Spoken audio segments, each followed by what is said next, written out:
한국교회를 기도합니다.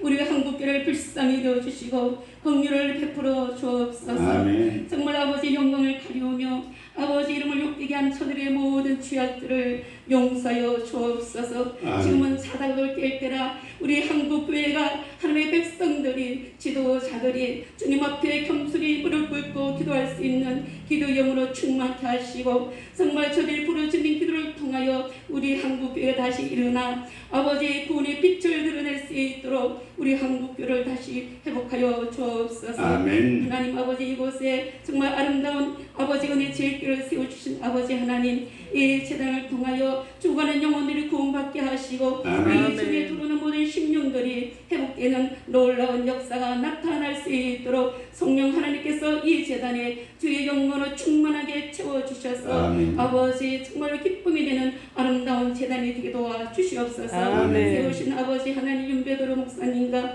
또 아버지 김종근 목사님 붙잡아 주시고 아멘. 마음과 생각과 영이 하나 되어서 아멘. 정말 아버지 재단을 위해서 성도들을 위하여 눈물을 기도하실 때마다 그 눈물의 기도를 받아 주옵소서. 아멘. 먼저 우리 목사님 가정에 또 아버지 자녀들의 마음을 만져주시고 아멘. 그 자녀들에게 아버지 치유하시고 아멘. 회복하여 주셔서 아멘. 주님 앞에 나와 함께 예배할 수 있는 귀한 믿음의 자녀들로 회복하여 주옵소서. 아멘. 우리 두 분의 목사님 눈물의 기도를 받아주시고 아멘. 너무 더디하지 마시고 속히 아버지 자녀들 주 앞으로 돌아와 하나님 앞에 기쁨으로 아버지 예배할 수 있도록 하나님 도와주시옵소서. 아멘. 오늘 아버지 하나님 이 제대에 속한 아버지 심령들 아버지 하나님 기억하여 주시고 아멘. 주의를 성수할 수 있는 믿음을 다하여 주옵소서. 아멘. 환경을 이기고 아버지 하나님 정말 온전히 주님 앞에 나와 아버지 감사 영광 돌리는 아버지 주를 성수할 수 있는 믿음과 환경을 열어 주시옵소서. 아멘. 아버지 하나님 이 시간 저들 있는 곳을 그대로 가시고 주님 앞에 왔사오니 주여 저희들을 불쌍히 여겨주시고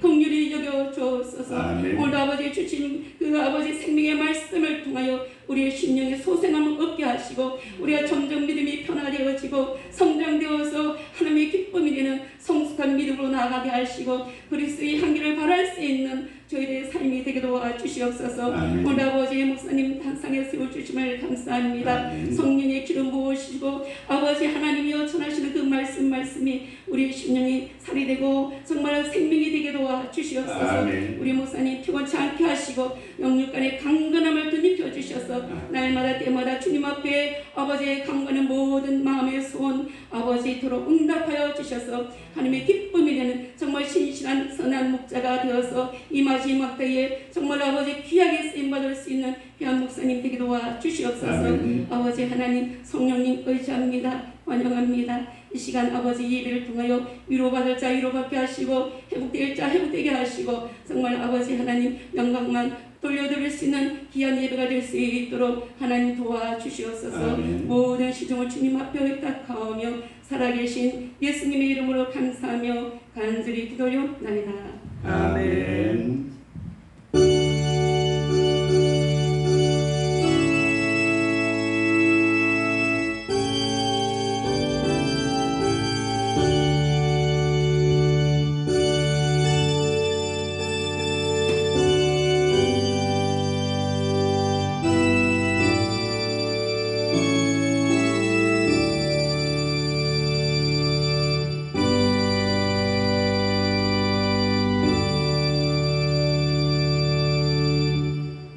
오늘 하나님의 말씀은 마태복음 5장 17절에서 20절 말씀입니다.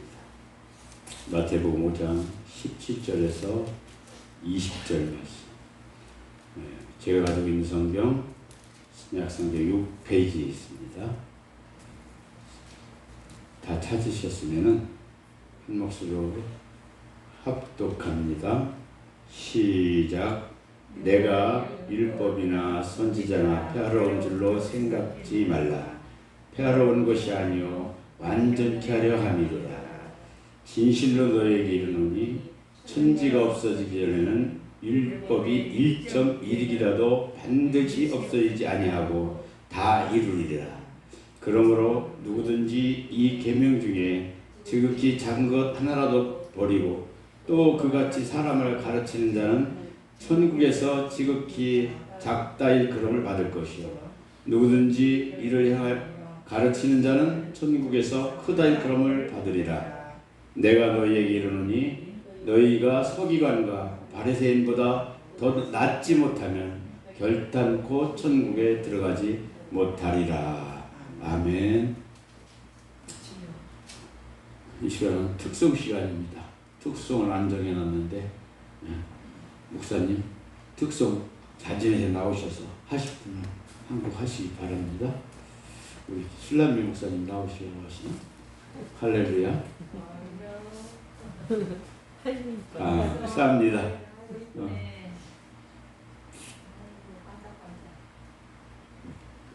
몇 번 하실 거예요? 저 높은 곳을 향해 543장. 우리 목사님 귀하신 네 분을 보고 제가 이 찬양을 감사합니다. 할렐루야.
찬양이 부족해서 그냥 50까지 곁들여서 해주셨습니다. 욕심이 많아서요. 4절짜리, 3절짜리도 안 고르고 5절짜리 불렀어요. 할렐루야. 은혜 받았습니다. 오늘 마태복음 5장 17절에서 20절 말씀은 예수님과 율법이라는 제목의 말씀을 가지고 은혜를 나누고자 합니다. 오늘 본문의 주제는 율법입니다. 이 유대인들이 가장 소중히 여겼던 것이 율법입니다. 유대인들은 율법 위에서 살아간다고 해도 과언이 아니었습니다. 어떤 사람은 유대인들은 태어나면서부터 율법을 마시며 자란다고 했습니다. 오늘 본문은 예수님께서 율법에 대해서 말씀하고 있습니다. 예수님 이 땅에 오심으로 이 구약의 율법 시대는 끝났습니다. 그리고 새로운 시대, 은혜 시대로 찾아온 것입니다. 할렐루야. 은혜 시대로 시작이 되었습니다. 예수님께서 이 율법을 새롭게 해주셨습니다. 우리에게 자유스럽게 해주셨다는 것입니다. 아멘. 신약 시대는 무슨 시대입니까? 은혜 시대입니다. 할렐루야. 구약 시대는 율법 시대. 본문은 예수님의 말씀을 통하여 오늘 한번 정리해보고 우리가 은혜를 받아보고자 합니다. 그럼 첫 번째로는 예수님께서 율법을 완전케 하려고 오셨다고 했습니다. 17절 말씀 한번 봅시다. 내가 율법이나 선지자나 폐하러 온 줄로 생각하지 말라. 폐하러 온 것이 아니요 완전하게 하려 함이로다 하였습니다.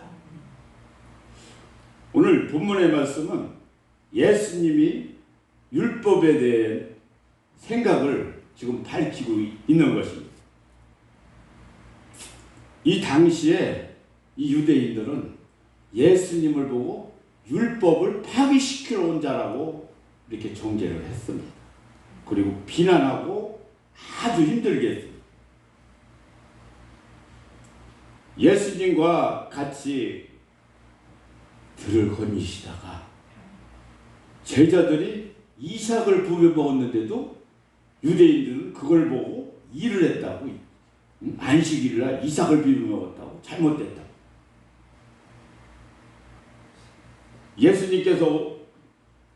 그래서 예수님께서는 어떻습니까? 양들이 안식일날 구덩이에 빠져서 죽게 생겼으면 그 양을 어떻게 해야 된다고 했습니까? 그 양을 건져서 살려야죠. 유대인들 같으면 그 양을 그냥 죽게 내버려 뒀을 것입니다. 그래서 구약 시대와 이 신약 시대는 이렇게 틀린 것입니다. 예수님이 오셔서 이 율법을 완전히 하러 오셨으면서도 자유함을 우리에게 주셨던 것입니다. 어떻습니까?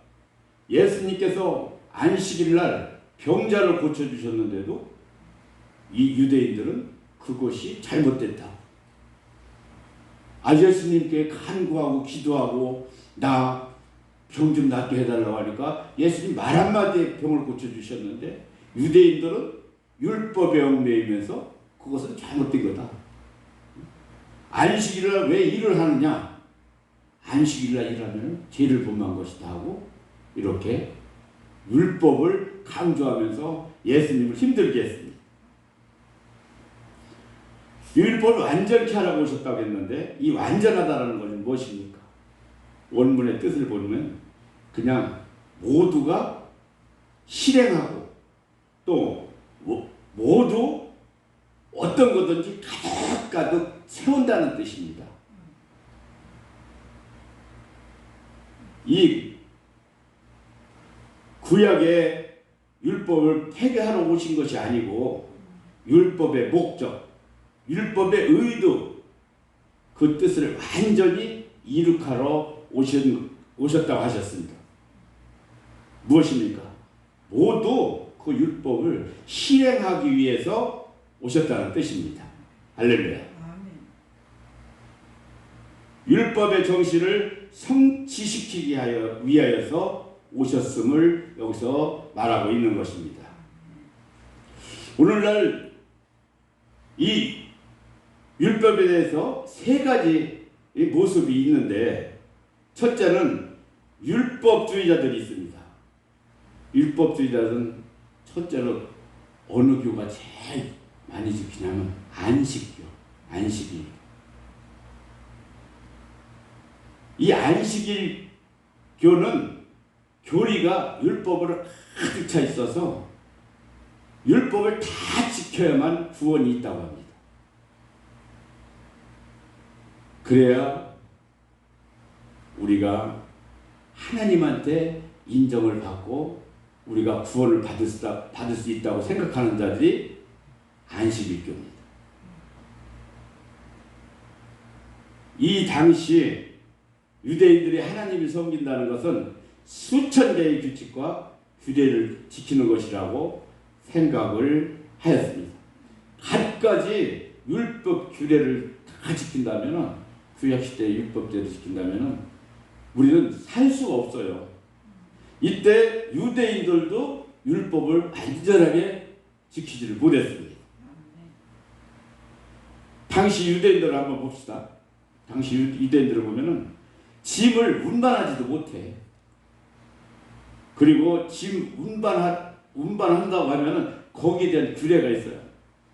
집은 무게가 얼마만큼이며 부피가 얼마만큼이며, 이때 율법에 의해서 정해놓은 거 보면은 짐을 운반하는 것은 무화과 나무 열매 하나 무게야. 무슨 일이 되겠습니까? 또 물은 또 한 모금 마실 수 있는 무게, 우리가 그러한 무게를 옮기는 것이 율법에 위배되지 않는 그러한 일이고, 또 상처에 바를 만한 소량의 뿔, 뭐 조금이겠죠. 상처에 바를 만한 거니까 종이 한 장의 무게, 이러한 율법으로 묶여져 있는 그러한 율법을 다 유대인들도 어떻게 지켰겠습니까? 하다못해 지팡이 하나 들고 가도 뭐 무게가 얼마인데, 안식일에 병을 고치는 것도 노동이라고 안 된다고 하는 것이 유대인들의 율법이었습니다. 이러한 율법을 지키는 것이 구원이 있는 것이 아닙니다. 어떻습니까? 율법주의자들 잘못된 것이죠. 둘째로는 무율법주의자들이 있습니다. 이거는 지켜도 되고 안 지켜도 돼. 무율법주의자. 자기들 뜻대로 하는 거죠. 만들어서 하는 거예요. 만들어서. 이 무율법주의자들 보면 교회도 필요가 없습니다. 무교회. 아무 데서나 자기들 나름대로 그냥 예배 드리면 되고, 그리고 특히 이 자유주의자들인데, 무율법주의자들이, 이들은 성경을 왜곡합니다. 성경을 자기들이 고쳐서 사용하는 자들. 그리고는 아주 율법적으로 열심히 믿는 것도 그것은 잘못된 거라고 무율법주의자들은 이렇게 말을 하고 공격을 했던 것입니다. 신앙생활에 있어서 규칙과 규례를 아주 무시해버리는 자들이 무율법주의자들.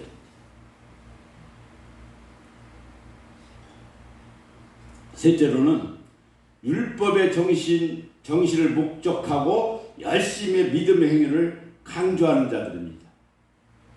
이것이 예수님의 뜻인 것입니다. 할렐루야.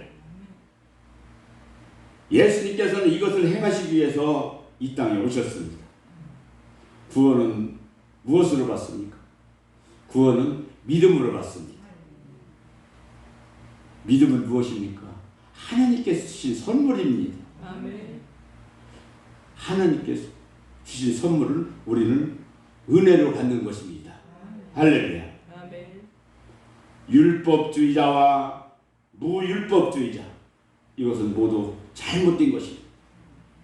성경의 뜻을 왜곡한 자들입니다.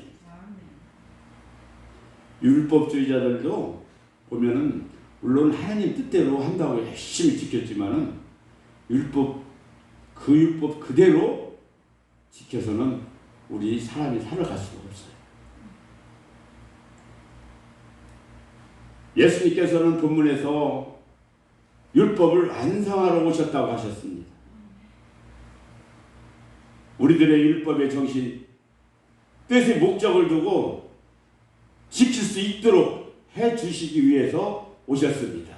할렐루야. 완전케 하다. 완전케 하다는 무엇입니까? 모두 실행을 할 수 있다는 뜻입니다. 성경은 하라는 적극적인 율법이 있습니다. 또 하지 말라는 소극적인 율법도 있습니다. 이 모든 것을 실행하기 위해서 예수님께서는 이 땅에 오셨다는 것을 말씀하고 있습니다. 할렐루야. 그런데 일부 오해하는 자들이 있습니다. 예수를 믿음으로 구원받는다는 최고의 복음을 잘못 이해하는 자들입니다. 이것은 믿음의 규칙, 규례를 무시하는 의미가 아닙니다. 예수님을 그냥 믿기만 하면 구원을 받는다고 하는 자들, 믿기만 하면 물론 구원을 받습니다. 그런데 어떻게 믿느냐, 예수님을? 그냥 내 인본주의적으로 그냥 형식적으로 믿느냐? 정말 예수님 말씀대로 믿느냐?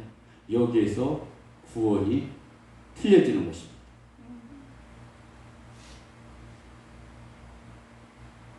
예수님께서는 오신 목적이 이 모든 것을 실행하기 위해서 오셨다고 말씀을 하고 있습니다.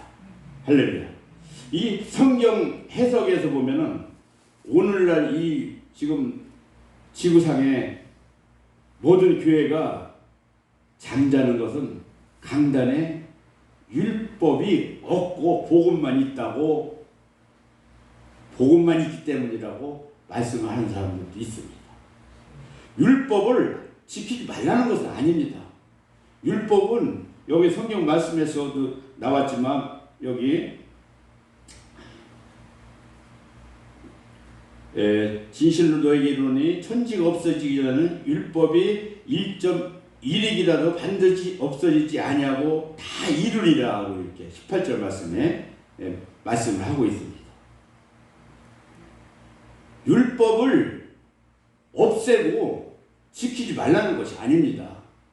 하나님 말씀이 그 율법으로 주신 것이 이 천지가 다 없어지기 전까지는 없어지지 않는다는 것입니다. 그러나 그것을 이 유대인들의 율법주의자들 그대로 행하는 대로 그대로 시키는 대로 하면 세상을 살 수가 없다는 것이죠.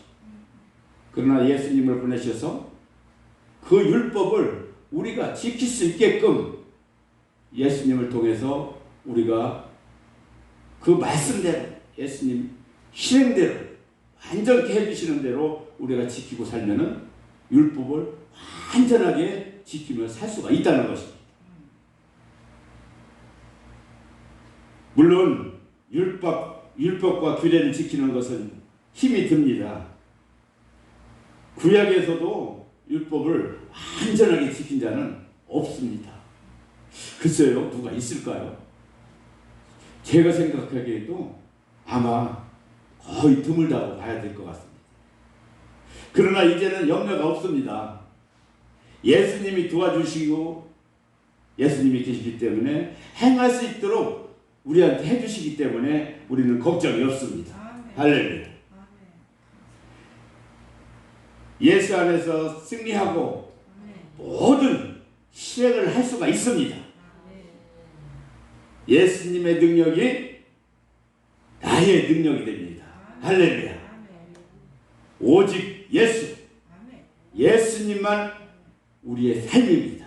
할렐루야. 두 번째는 서기관과 바리새인이 의보다 더 큰 의를 요구하셨다고 하셨습니다. 20절 말씀 한번 봅시다.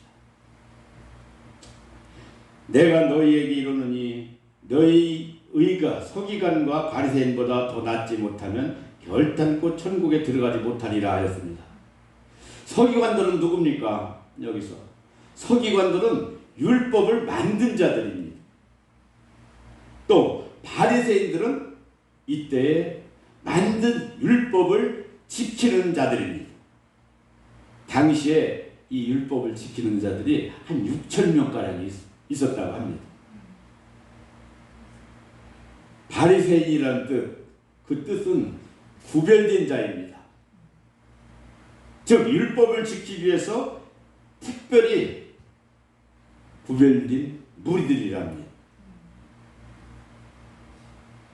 신약의 복음 아래서는 구약의 율법 아래서 행했던 것보다 더 많이 행할 것을 요구하고 계신다는 그러한 말씀입니다.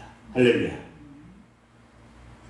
어떻게 구약 때보다 신약 때 와서 율법을 더 지키라고 말하고 행할 것을 요구하시고 계신가? 그러나 그 율법을 예수님께서 지킬 수 있게끔 해주시기 때문에 우리는 자유롭게 율법을 지키면서 살 수가 있는 것입니다. 할렐루야. 믿음으로 구원을 받는다는 것은 믿음의 행함이 감소되거나 면제되는 것이 아니라는 것입니다. 오히려 복음은 더 많은 행함을 요구를 하고 있습니다. 오늘날 우리들의 믿음이 나태해지는 중요한 원인 중에 하나가 믿음의 규례나 규칙을 아주 과소평가하기 때문에 거기에 있습니다. 바리새인들과 서기관들이 지키는 율법 대단하였습니다. 서기관들의 율법이 있습니다. 이 구절로 전해 내려오는 율법들이 있었는데 이것을 기록하는 것이 미시나였습니다. 영어로 써놓은 것이 80페이지 분량이라고 했어요. 그걸 영어로 읽어보지는 않았지만은 80페이지 분량이면은 대단한 분량인 것 같아요. 이 미시나를 해석한 것이 탈무드입니다. 탈무드 이 책은 12권으로 되어 있습니다. 그리고 바벨론 탈무드는 60권으로다가 지어져 있습니다. 이 속에 수천 개의 규칙과 규례가 있는 것입니다. 그래도 이 바리새인들은 이것을 철저히 지키려고 노력을 했습니다.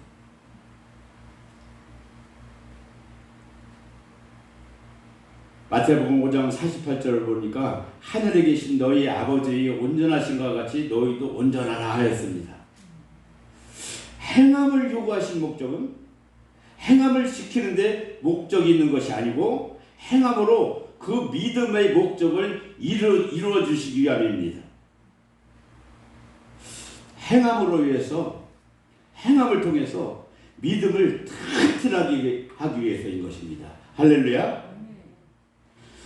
우리가 운전을 하고 다니는데 이 교통 표지판이 있어요. 교통 표지판이 있으면은 그 표지판에 어디를 가다 보면 30km라는 마크가 딱 있고 또 어디를 가다 보면 60km라는 마크가 딱 있어. 또 80km, 100km 그 이상 달려서는 안 된다는 교통 법규가 있습니다. 어떻습니까? 이 교통 법규에 표지판을 세우는 거는 그대로 지켜서 교통사고가 나지 말라고 세우는 법규예요. 그것을 지켜야만 사고가 나지 않고 안전하게 갈 수가 있다는 것입니다. 근데 그 교통법규를 지키지 아니하고 우리가 마음대로 30km 달릴 수 있는 길을 거기서 막 한 120km, 130km 달리면 이거 틀림없이 사고가 나요. 성경 말씀도 똑같습니다. 하나님께서 말씀하신 그대로 지키면은 사고 날 일이 없다는 것입니다. 믿음 생활도 마찬가지입니다. 하나님 말씀을 지켜야 합니다. 구약보다 신약 시대에 와서는 더 잘 지켜야 됩니다. 할렐루야. 더 잘 지킬 수 있는 것은 새 계명인데 방법은 있습니다. 방법은 사랑입니다. 아멘. 할렐루야. 아멘. 할렐루야. 이 사랑이 있으면은 신약에서는 모든 계명을 다 지킬 수 있습니다. 믿음과 소망과 사랑 중에 그 중에 제일은 사랑이라고 그랬습니다. 할렐루야. 주님을 사랑하면서 우리는 이 계명을 잘 지킬 수가 있는 것입니다. 이 구약과 신약을 보면은 구약은 이 쉽게 얘기해서 계모가 전처의 아들을 기르는 그러한 의미하고 비슷하다고 보면 됩니다. 어떻습니까? 계모가 다시 시집와서 전처의 아들 기르려면 내가 낳은 한 아이도 기르기 힘든데 전처 아들까지 기르려면 얼마나 힘들겠어요. 대충 아이를 기르겠죠. 지금 이 시대도 보면은 계모가 아이들을 얼마나 학대를 합니까? 심지어는 전처 자식을 죽음에까지 이르도록 아주 모질게 학대를 하는 그런 계모도 있습니다. 남의 자식처럼 이렇게 기르면은 그것이 정성이 들어가겠습니까? 그리고는 일하는 데 있어서도 그냥 전처들은 한두 가지 일만 자기가 맡은 것만 열심히 하는 수가 있어요. 그러나 신약의 특징은 사랑이 있기 때문에 이 사랑이 특징입니다. 할렐루야. 전처 자식을 사랑으로 기르면 친자식같이 길러. 친자식보다 더 잘해줄 수 있어요. 집안일도 사랑으로 집안일 내 자식 친자식같이 기르면서 사랑으로 집안일을 하면 집안일도 힘이 안 들고 얼마든지 할 수가 있어요.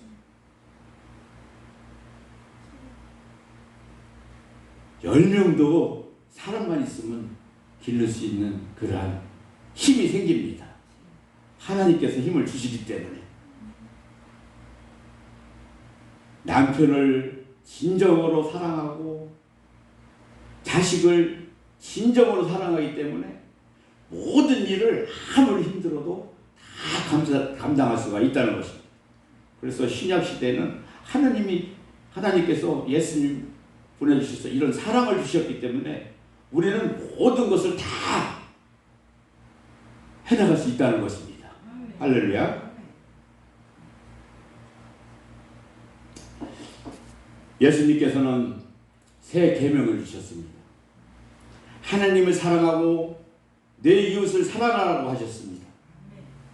사랑은 무엇입니까? 사랑은 모든 것을 감당합니다. 남녀간의 사랑도요.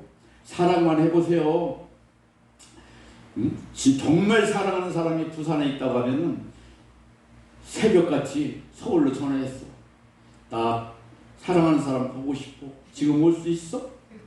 새벽이라도 그냥 택시 대절해가지고 가. 차가 없으면 20만 원 아니라 30만 원이라도 대절해가지고 부산까지 갑니다. 사랑은 힘은 이렇게 무섭습니다. 이런 사랑을 하시기 바랍니다. 남녀간의 사랑이 사랑뿐만 아니고 예수님을 이렇게 사랑하는 것입니다. 할렐루야. 예수님께서는 이러한 마음을 주셨습니다. 그래서 우리한테 지키게 하신 것입니다. 세 번째로는 행하는 자가 천국에서 크다고 했습니다. 또 일컬음을 받는다고 했습니다. 19절 말씀 한번 봅시다. 다 같이 읽습니다. 그러므로 누구든지 이 계명 중에 지극히 작은 것 하나라도 버리고 또 그같이 사람을 가르치는 자는 천국에서 지극히 작다 일컬음을 받을 것이요 누구든지 이를 행하며 가르치는 자는 천국에서 크다 일컬음을 받으리라 했습니다. 할렐루야. 19절은 이렇게 보면 사실 우리를 당황하게 합니다. 성경의 계명 중에 작은 것 하나라도 버린 자나 버려도 괜찮다고 가르치는 자는 천국에서 지극히 작다 일컬음을 받음이라고 했습니다. 또 여기서 반대로 작은 것 하나라도 지키고 그렇게 가르치는 자는 천국에서 크게 일컬음을 받는다고 했습니다. 바리새인들은 율법을 나누었습니다. 또 더 중요한 것은 조금 중요한 것. 그러나 예수님은 모두 똑같이 중요하다고 하십니다. 똑같이 최선을 다해서 지키라고 말씀을 하고 있습니다. 이 율법 중요한 평등성을 여기서 말씀하고 있습니다. 사도 바울도 율법을 너무 잘 지키다 보니까 예수 믿는 사람 율법대로 안 한다고 사도 바울이 되기 전에 사울일 때 막 찾아다니면서 예수 잘 믿는 사람들 막 붙잡아다 어떻게 하면 혼내키고 어떻게 하면 저놈들 잡아 죽일까 생각하고 그 일만 하고 다녔어요. 율법에 너무 치우쳐서 살다 보니까. 그러나 다메섹 도상에서 예수님을 만남으로써 이 사울한테 예수님께서 사랑의 마음을 넣어주시니까 바울로 변화를 받아서 예수님한테 순종하고 많은 사람들을 구원하고 성경에 아주 제일 유명한 사람이 됐던 것입니다. 사랑하는 여러분들도 그런 사람이 되시기를 바랍니다. 할렐루야. 사랑하는 여러분, 우리는 이 율법을 지킬 수 있는 방법이 있습니다. 마태복음 28장 20절을 보니까 내가 너희에게 분부한 모든 것을 가르쳐 지키게 하라. 볼지어다 내가 세상 끝날까지 너희와 항상 함께 있으리라 했습니다. 할렐루야. 성령님을 보내주셔서 성령님을 통해서 우리와 함께 하십니다.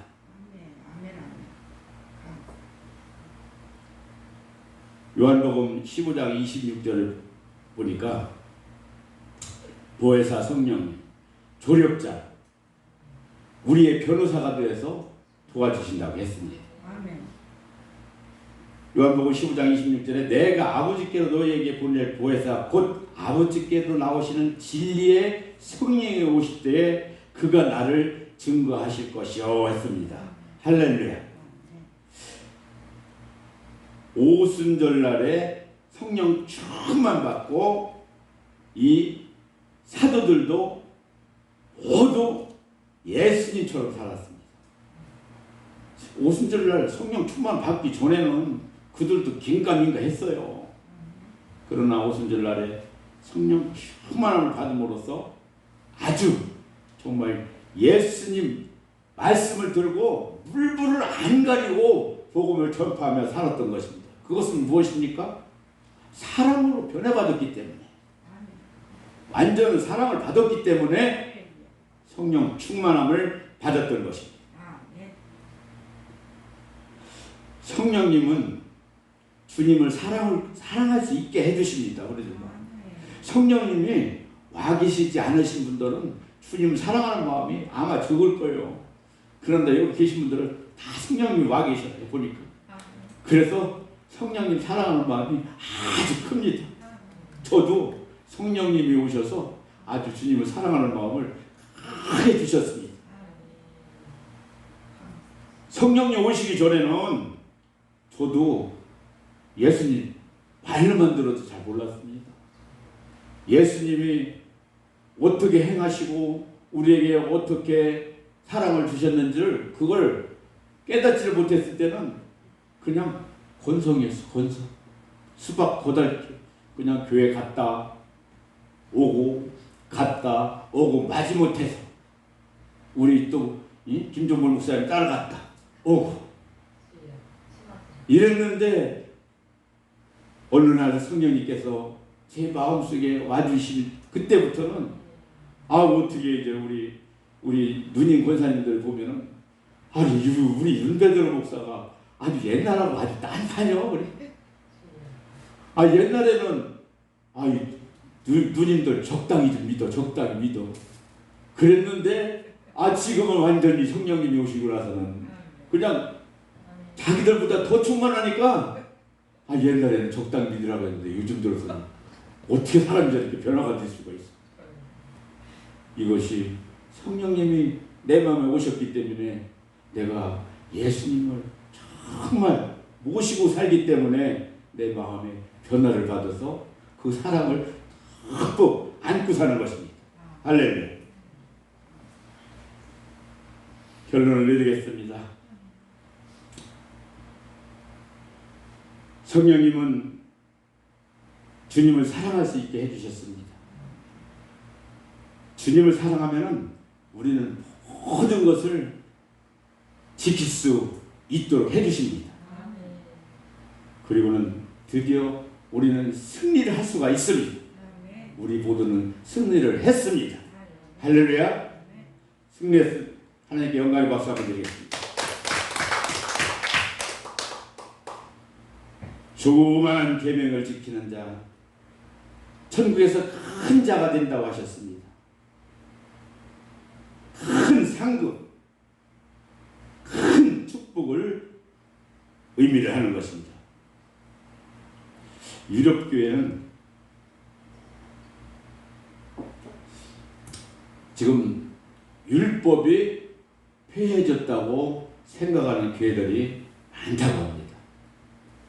그래서 제멋대로 율법을 무시하고 하나님 말씀을 전하는 그런 교회들이 종종 있다고 합니다. 이런 교회들은 어떻습니까? 이런 교회들은 거의 문을 닫았다고 합니다. 그리고 신앙이 식어지면서 믿음도 식어지고 교회 성도들도 그 큰 교회들이 점점 줄어들었다고 합니다.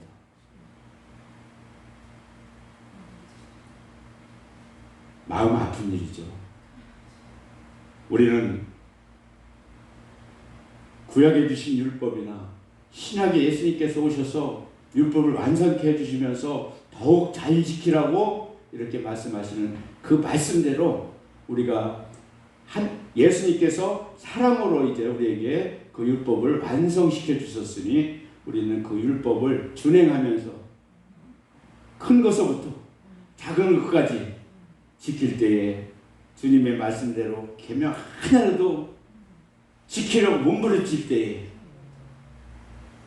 성령 충만함으로 주님께서 우리에게 사랑을 주시면서 또 천국에서 아주 큰 대역사가 일어나면서 큰 자가 되는 그러한 축복된 자가 될 것입니다. 천국에서 큰 자들이 되어서 주님을 만나시기를 예수님의 이름으로 축원합니다. 축원합니다. 할렐루야. 기도합니다.